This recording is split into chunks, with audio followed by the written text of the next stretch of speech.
a friend of mine said, I got some friends shooting a movie. Do you want to be a grip? And I said, well, what's a grip? And he goes, well, bring a hammer and stuff like that. So I got a little toolbox, brought a hammer, and I had no idea what I was getting into. And I got there, and there was a crew from Montreal, and everybody got fired one after the other, and I ended up being the key grip, and I had no idea what a key grip was supposed to do. So the gaffer was from LA. The DP was Fred Mandel, who's now dead, also from LA. And the gaffer, I said, what am I supposed to do? Like I was suddenly, overnight, the grip. So he made me unload the whole truck. It was a 40-footer, and he said, oh, this is a C-stand. This is what that does. And, it was like way over my head. And I muddled through this thing. And that was my introduction to the film industry. And then after that, after the that fiasco, that the Tom Sawyer thing, I got a job at White's on Munster Avenue with Bill's dad. And what was Bill White Sr. like? Fantastic.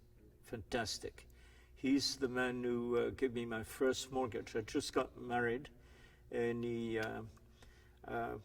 gave me the money to buy a house.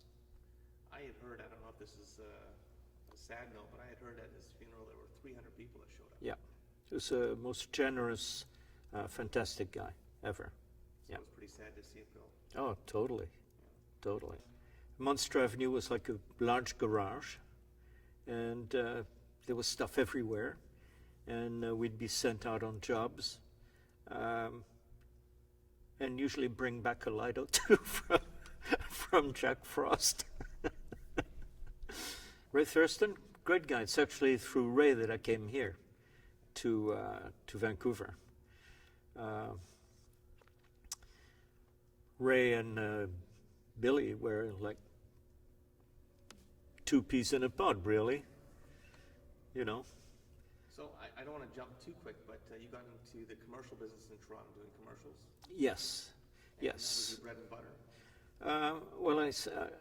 From White's, this was before I got into the union. I got a job at a small company called Advertel. And Advertel was a little commercial house in Toronto. And it was there was a man there called Larry Bartram, who was an incredible carpenter and, jack of all trades. And he's the guy who actually trained me. I was like his apprentice. And Larry was, during the war, he was an Englishman. And during the war, he was one of the guys that created all the false tags and false stuff, so that when the Germans flew over, they'd like see, those blow-up things. Yeah. Like he was one of those guys. And at Advertel, he used to build everything. Like he'd build the sets, and he'd hated the union. He used to call him and said, "Don't go and join the Catholics." So, to cut long story short, I did join the union eventually. 873, yeah. I worked mainly commercials. I worked at TDF, I worked at Rapco, Partners, commercials. No, I came as a dolly grip on a movie called We're No Angels. We're No Angels, okay. Yeah. And Ray Thurston, they had fired the dolly grip on that show, and they needed a dolly grip, and Ray recommended me, and I went in as a dolly grip to finish the movie with them. There was a big difference in the technical aspect here. In Toronto, they didn't have cable trucks, like people, figured all the cables. It was done by hand. Here it was more like Los Angeles system. They had beautiful carts, dolly carts, equipment carts. It was better, as far as I'm concerned. It was more interesting, more modern. So there was bigger investment into Vancouver Yes. than Toronto The- for infrastructure. At that time, yes.